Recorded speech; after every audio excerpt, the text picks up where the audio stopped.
I've heard you say frequently at conferences like this that Bitcoin and cryptocurrency are a little bit of a Wild West. And it seems like the space changes so dramatically, so frequently. So what are your thoughts on that today, especially with new things like the token economy and ICOs? Are we still in a Wild West, and how is that different from the times you've previously said it? Yes, so I got into the space in 2013 when I went to my first Bitcoin conference and was really just floored by the potential of the underlying technology, as well as the passion behind the original Satoshi white paper, this idea of being able to transfer capital freely within borders, outside of borders, with very low fees or no fees. So it really kind of spoke to the way I saw the world headed overall.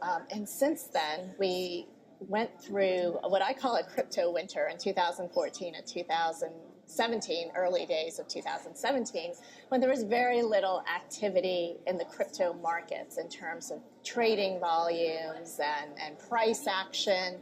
And then last year in 2017, we saw these huge price increases, a lot of speculators coming into the market, a truly Wild West in terms of ICO issuance. There was zero regulation out there. And so we've definitely seen that dampened a bit in 2018. It started with Bitcoin's price correction. I mean, we all know that the price couldn't just keep going up, and it had gone up 1,700% in the course of 2017 without any kind of fundamental drivers of that other than a lot of speculators coming in hoping to find the next ether. So 2018 has really been, I'd say, a year of regulation and realism in the sector. Can you give us a little bit of a taste of what the regulatory moods are around the world? We talk a lot about what's going on in the U.S., but can you give us a view? I know that we were talking with Dan Moorhead from Pantera last night, and you were talking about the opportunity in Asia. From a regulatory point of view, what is it that they've got ahead of us that makes, the investment the appetite so right there? Well, we've had regulations in place in the U.S. and in Europe for a very long time.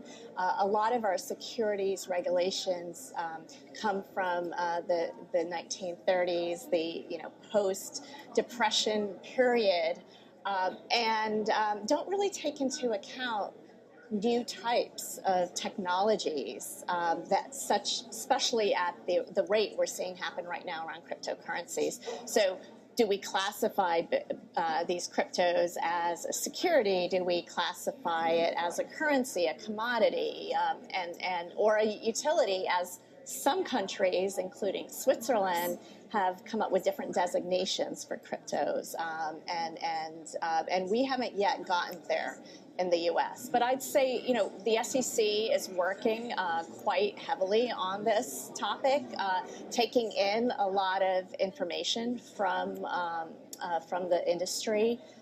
Korea, Malta, Japan, they're all areas that have passed legislation over the last year. We haven't seen that happen yet in the U.S.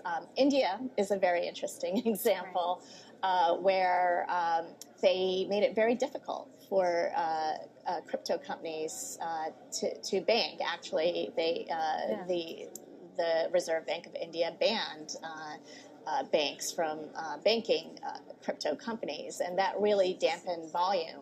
So what do those crypto companies do? Well, we've seen a movement towards peer-to-peer trading. So instead of linking bank accounts, their customers are just trading cryptos directly. And so interestingly enough, it hasn't completely gotten rid of the trading, as I think the government may have hoped. It's actually created more innovation in the way that these cryptos are traded.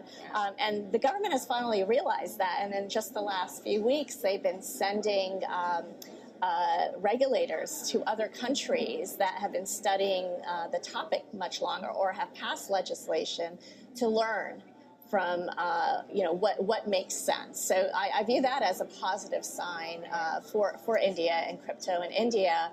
that they haven't outright banned it, and they're now in information gathering mode from what other jurisdictions have done. Yeah, bank de-risking is actually a huge issue in the U.S. as well that I feel like used to be a huge topic of conversation, and we've been a little bit quieter about it. But particularly among remittance type companies and the types of companies that are targeting or playing up Satoshi's original vision. So you mentioned that earlier on. You launched your first fund in 2014. I think you've secured $25 million already for your second, and you're looking to raise 50. Is that right? Well, I can't comment as we're in fundraising mode. Well, how do you envision your second fund might be different from your first, just based on, the amount of time that's passed and the way the space has evolved? Have your interests changed in terms of what you see as a good investment? The second fund, we're seeing the proliferation of new blockchains and new technologies that can be built on those blockchains, applications. And so expect to go deeper into the stack, everything from infrastructure to middleware to applications over the next 5 to 10 years. And as I said, next year is going to be very instrumental in seeing which of these newer blockchains, new consensus mechanisms really have legs.